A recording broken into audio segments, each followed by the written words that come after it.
Greetings, and welcome to the second episode of Daggone Gaming. In this week's episode, we're going to discuss violence in video games.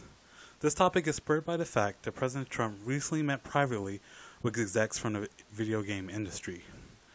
President Trump seems to believe that violence in video games is the cause for the recent U.S. school shootings, not the easy accessibility to these instruments of death.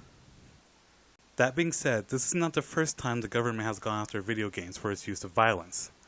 Back in the days of the NES and Super NES, games weren't regulated for objectionable content. In 1992, two infamous games were released within a week of each other, Mortal Kombat and Night Trap.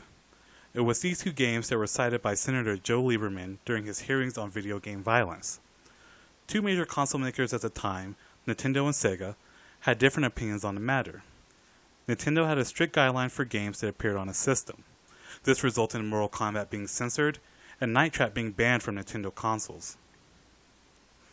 Sega, however, had its own voluntary rating system, called the Video Game Rating Council.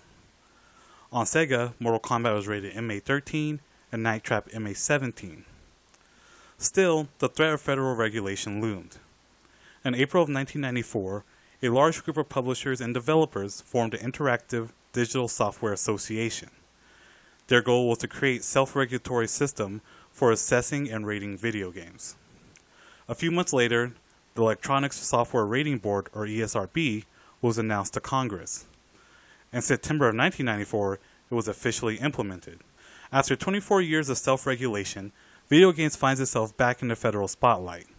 Except this time, it is less of a witch hunt and more of a dumb man scapegoat. In the meeting, Trump and his cohorts met with Robert Altman, CEO of ZeniMax, Strauss Zelnick, the CEO of Take-Two Interactive, and Michael Gallagher, the leader of the Entertainment Software Association. Now, if you're not familiar with these names, ZeniMax is the parent company of Bethesda, who made games like Fallout and Wolfenstein. Take-Two is the parent company of Rockstar Games, who makes the Grand Theft Auto series. The Entertainment Software Association is a lobbying organization for the industry.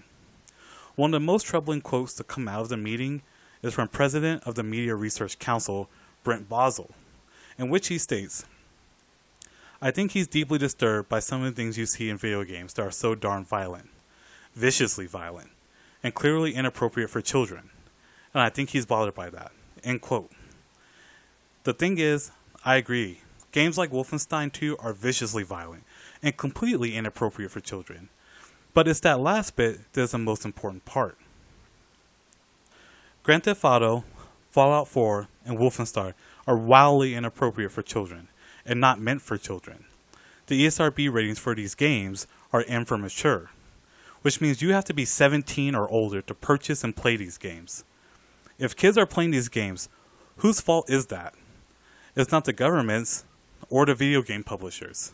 It's on us, the parents. Every single video game has a rating on the box to inform you their maturity level. If you're not paying attention to it, then you're either ignorant or negligent. I am a father of 4 and would never let my children play anything that at bare minimum doesn't meet the requirement of the rating, or play a mature game in their presence. If a rating seems iffy to you, research the game. There is a plethora of trailers and reviews that can give you a good idea about the content of the game. Then you can make the determination if it's suitable for your child or not. Video games have become an adult-driven billion-dollar industry. Video games are art, just the same as film, and developers deserve the same freedom of artistic expression. And it's on us to determine if that artistic expression is suitable for our children. That brings us to the end of another episode. Thanks for watching. If you have any comments or suggestions, please leave it in the comment field below. If you enjoyed this video, please like, subscribe, and share. You can follow me on Instagram and Twitter at HowardThey're4Hire.